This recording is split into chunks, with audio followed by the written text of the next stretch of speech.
చౌతులది Shaheen. Latest updates కోసం ఎల్లప్పుడూ చూస్తూనే ఉండండి 37 న్యూస్. కృష్ణా జిల్లా ఘంటసాల మండలం ఘంటసాల గ్రామం విశ్వేశ్వర స్వామి కళ్యాణ మండపం నందు జైహో బీసీ సదస్సు నిర్వహించారు. టీడీపీ ఆవిర్భావం నుంచి బీసీలకు రక్షణ కవచాలా నిలిచింది. స్వర్గీయ నందమూరి తారక రామారావు స్థానిక సంస్థలకు రిజర్వేషన్ కల్పించి అల్పసంఖ్యాక వర్గాలైన బీసీ, ఎస్సీ, ఎస్టీ వర్గాలకు రాజ్యాధికారాన్ని కల్పించారు. ఆనాటి నుండి రాజకీయాల్లో ఎంతో మంది ఎస్సీ, ఎస్టీ, బీసీ మైనార్టీలు రాజకీయాలలో స్థిరపడ్డారు. బీసీలకు ఆత్మగౌరవాన్ని నిలబెట్టింది టీడీపీ అని, ఆ గౌరవాన్ని నిలబెట్టుకోవాల్సిన అవసరం బీసీలకు ఉందని, బీసీలకు స్వర్గీయ నందమూరి తారక రామారావు 24%, చంద్రబాబు నాయుడు 34% రిజర్వేషన్లు కల్పిస్తే నేటి ముఖ్యమంత్రి వైఎస్ జగన్మోహన్ రెడ్డి 10% తగ్గించి 24% కుదించడం వల్ల ఆయా వర్గాలకు అన్యాయం జరిగిందని పేర్కొన్నారు. ఆవినిగడ్డ నియోజకవర్గ పరిధిలో జగనన్న లేఅవుట్ల పేరుతో ఇసుక అక్రమ రవాణా దందాకు పాల్పడుతున్నారని, నవరత్నాల ద్వారా ఎంత ఇచ్చింది, ఎంత దోచుకున్నది ప్రజలందరికీ తెలుసని అన్నారు. ఈ ప్రభుత్వ హయాంలో అన్ని వ్యవస్థలు సర్వనాశనం అయ్యాయని అన్నారు. విజయవాడలో భారత రాజ్యాంగ నిర్మాత బిఆర్ అంబేద్కర్ గారి విగ్రహం ఏర్పాటు చేయడం సంతోషం దగ్గర విషయమని, కానీ డాక్టర్ బిఆర్ అంబేద్కర్ గారి ఆశయాలను ముందుకు తీసుకెళ్లడంలో విఫలమయ్యారని పేర్కొన్నారు. ఈ కార్యక్రమంలో మాజీ ఉప సభాపతి మండలి బుద్ధ ప్రసాద్, రాష్ట్ర బీసీ సంఘ ప్రధాన కార్యదర్శి వీరంకి గురుమూర్తి, బీసీ కార్పొరేషన్ మాజీ చైర్మన్ బొట్టు వేణుగోపాలరావు, తొమ్మల చౌదరి బాబు, పరిచయ చలపతి, తాడికొండ వెంకటేశ్వరరావు, చిన్న దిరిసం వెంకట్రావు, వేమూరి వెంకట సాయి రమణ, బండి పరమాత్మరావు, అయినపూడి భానుప్రకాశ్, కొప్పనాతి వెంకటేశ్వరరావు, బెల్లంకొండ అమలేశ్వరరావు, నారంగ లక్ష్మణరావు, దాసం రామకృష్ణ, గువ్వ బత్తిన నాగేశ్వరరావు, తొమ్మల చెర్ల మురళీకృష్ణ, గుత్తికొండ వరప్రసాద్, టీడీపీ జనసేన నాయకులు, కార్యకర్తలు పాల్గొన్నారు. తీసుకెళ్లి చెప్పడం జరుగుతుంది. బూత్ కన్వీనర్లు వారు కూడా అందరూ కూడా ఎక్కడికక్కడ ఏ ప్రాంతంలో వెళ్తున్నారు, మన నాయకులు వెళ్తున్నారు, గ్రామస్తులందరూ ఒకసారి గమనించుకోవాల్సిన అవసరం అయితే ఈ సందర్భంగా ఉంది. అందులో ముఖ్యమైన కొన్ని అంశాలను ఈరోజు నేను ఒకసారి గుర్తు చేయదలుచుకున్నాను. ఈరోజు మహిళలకి అందులో పెద్దపీట వేయటం జరిగింది. 18 సంవత్సరాలు దాటిన మహిళలు ఎవరైతే ఉంటారో వాళ్ళందరికీ కూడా నెలకి 1500 రూపాయలు ఇవ్వటం జరుగుతుందని చెప్పి అందులో చెప్పడం జరిగింది. అదేవిధంగా తల్లికి వందనం కింద ఎంతమంది పిల్లలు ఉంటే, ఎంత చదువుకునే పిల్లలు, ఆ చదువు అందరికీ కూడా 15,000 రూపాయలు ఇవ్వటం జరుగుతుంది. అంటే 2 పిల్లలు ఉంటే ఇద్దరికి 2 15,000 వస్తుంది, 3 ఉంటే 3 15,000 వస్తాయి. ఆ విధంగా మన పిల్లలు ఎంతమంది ఉంటే అంతమందికి కూడా 15,000 రూపాయలు వచ్చే విధంగా చెప్పడం జరిగింది. దాని తర్వాత 3 గ్యాస్ సిలిండర్లు ప్రతి సంవత్సరం ఉచితంగా ఇవ్వటం జరుగుతుంది. మహిళలకి ఉచిత బస్ సర్వీస్, అంటే మన రాష్ట్రంలో ఎక్కడ ప్రయాణం చేసినా కూడా వారికి టికెట్ ఛార్జీలు అంటూ ఏది ఉండదు. మహిళలకి ఉచితంగా ప్రయాణం అన్నమాట. అన్నిటికీ మించి ఈరోజు మనం చూసుకుంటే జగన్మోహన్ రెడ్డి గారు వచ్చాక పరిశ్రమలు రావటం కాదు కదా, ఉన్న పరిశ్రమలు బయటకు వెళ్ళిపోయే పరిస్థితి ఉంది. రేపు తెలుగుదేశం జనసేన ప్రభుత్వం వచ్చాక 20 లక్షల ఉద్యోగాలు కల్పిస్తానని చెప్పి నారా లోకేష్ బాబు గారు పాదయాత్రలు, యువగలం పాదయాత్రలో వారు చెప్పడం జరిగింది. అదే ఈ మేనిఫెస్టోలో కూడా పెట్టడం జరిగింది.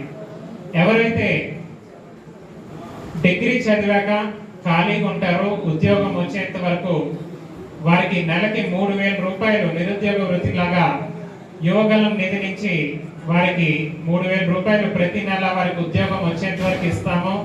20 లక్షల ఉద్యోగం. ఇంకోటి చెబుతాడు, మీ కార్లు లేవు కదా, రోడ్లు లేవు, గుంటలు ఉంటే ఏమవుతుంది.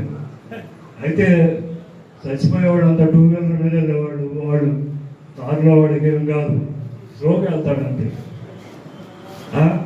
ఇటువంటి నాయకులు ఇప్పుడు ఈ వైసీపీ నాయకులను చూస్తుంటే చేదనేస్తాయి. వాళ్ళు మాట్లాడిన మాటలు కానీ, వాళ్ళు చేసే పనులు కానీ, వాళ్ళ దోపిడీ కానీ అంత దరిద్రం. తల్లికి చెల్లికి న్యాయం చేసిన వాడు ఏ ఆడబిడ్డకి న్యాయం చేయగలడు? కవిడు కదా ఎవరికన్నా. అటువంటి సందర్భం వచ్చింది. తెలుగుదేశం పార్టీని గెలిపించుకోవాల్సిన అవసరం మనకి రాబోయే కాలంలో తెలుగుదేశం పార్టీ ఉంటేనే ఇవాళ మనకి సంక్షేమ పథకాలు కానీ డెవలప్మెంట్ కానీ జరుగుతుందని ఆశిస్తూ మన మండల బుద్ధప్రసాద్ గారిని అవనిగడ్డ కాన్స్టిట్యున్సీలో మంచి మెజార్టీతో గెలిపించాల్సిన కోరుకుంటూ సెలవు తీసుకుంటాం.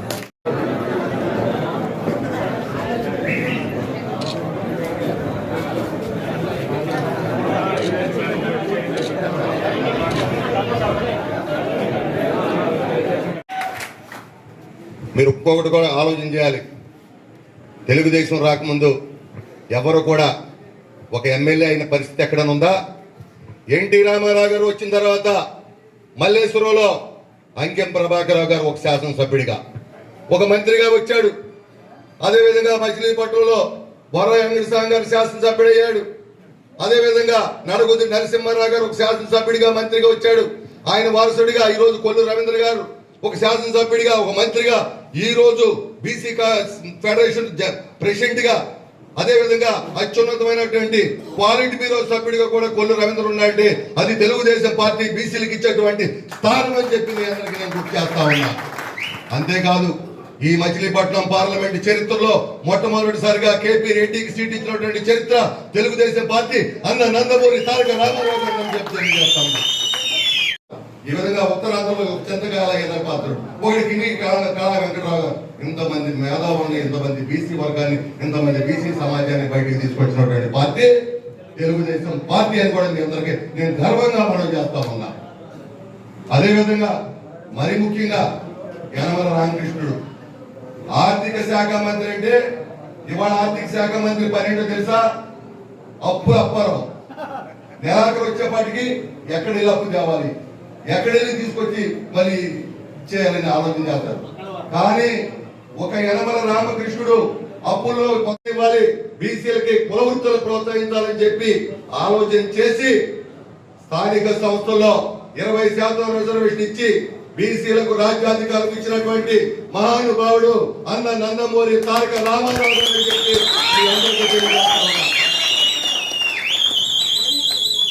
అప్పటి వరకు ఏం తెలియదు. బీసీలు అంటే గౌడాస్ అంటే కళ్ళు తీసుకుంటాం అంతని, యాదవులు అంటే గొర్రెలు పెట్టుకుంటాం, లేకపోతే పాలు అమ్ముకుంటాం, చేనేత కార్మికులు అంటే 2 బట్టలు వేసుకుని అమ్ముకుంటాం, నాయ బ్రాహ్మణులు అంటే వృత్తి చేసుకుంటాం, రజకులు అంటే వృత్తి చేసుకుంటాం, కమ్మరి కుమ్మరి వడ్రంగి వీళ్ళందరూ కూడా వృత్తి చేసి బతకాలనుకున్నవాడు.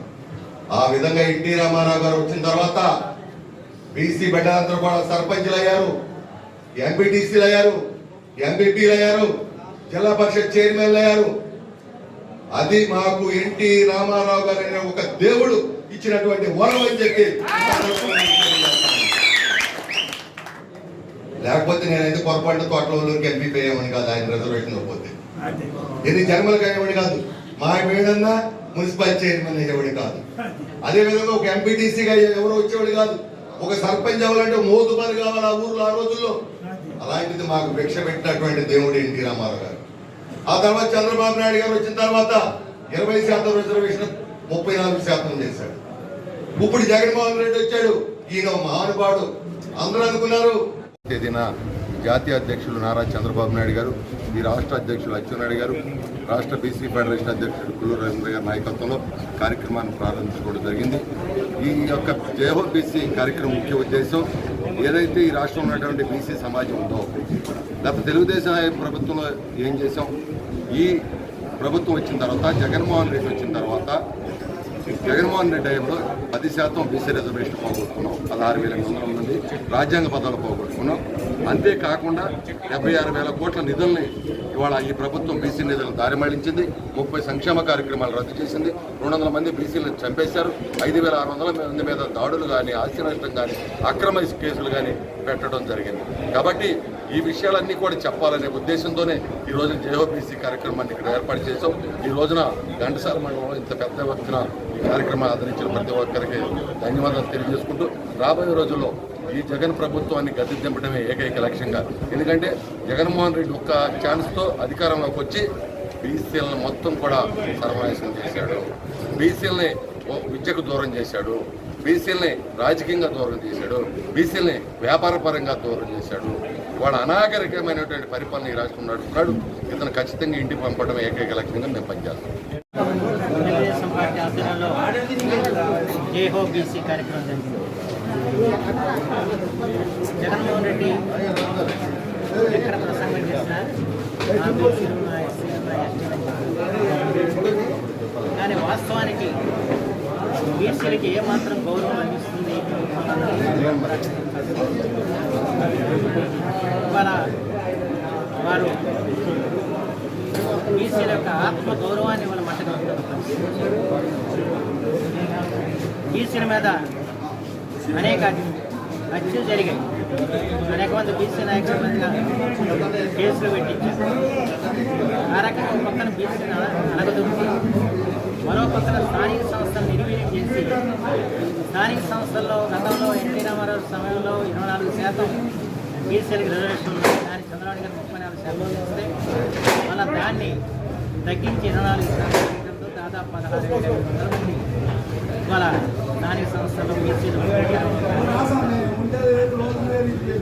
అలాగే స్థానిక సంస్థలు ఎన్నికైన సర్పంచులకి ఎటువంటి గౌరవం లేదు, నిధులు లేవు, ఎప్పుడు కూడా నాయకత్వం అనేవి స్థానిక సంస్థలకు చెందుతూ ఉంది.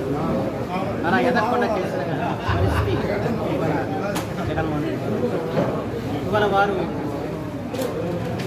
అసెంబ్లీ జరుగుతున్న సందర్భంలో తమ ఆవేదనని గ్రామాల అభివృద్ధికి నిధులు కేటాయించి కోరుతూ సర్పంచులు రేపు ఆందోళన చేపడితే ఒక రోజు ముందుగానే ఈరోజు తెల్లారేపటికే సర్పంచులు అంటే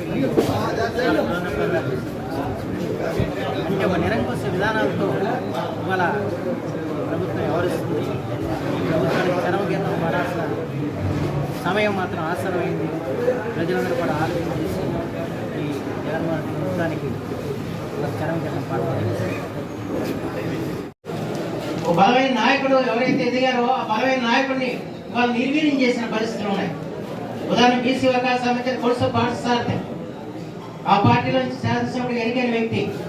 అతనికి ఎన్ని అవమానాలు జరిగాయో నేను వేరుగా చెప్పాల్సిన అవసరం ఆయనే చెబుతాడు.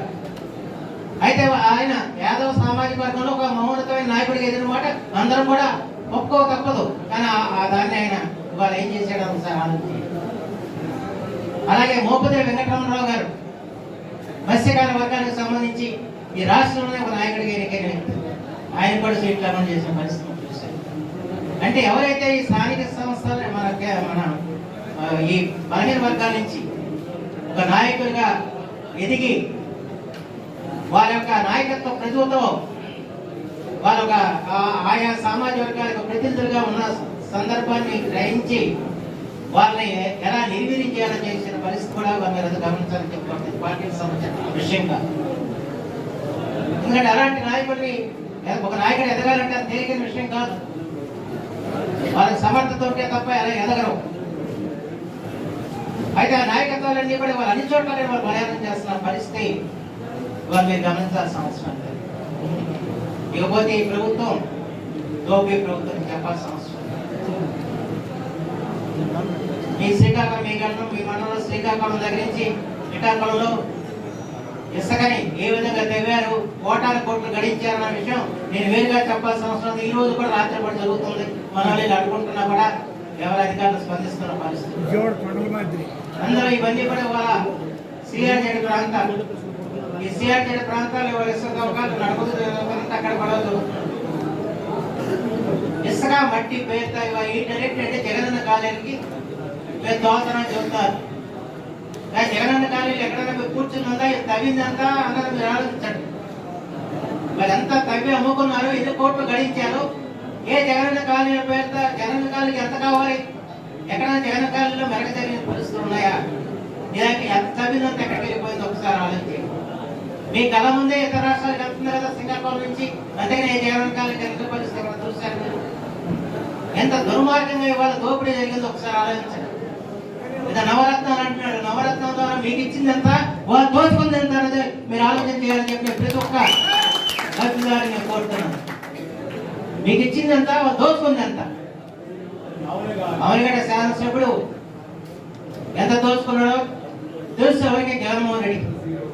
అందుకు ఆయన అన్నాడంటే వాళ్ళ పార్లమెంట్ సభ్యుడికి 100 కోట్లు ఖర్చు పెట్టగల శక్తి నీకు ఉంది అంటే నువ్వు శాసనసభ్యుడు కాదు పార్లమెంట్ సభ్యుడిగా అరమన్నాడు.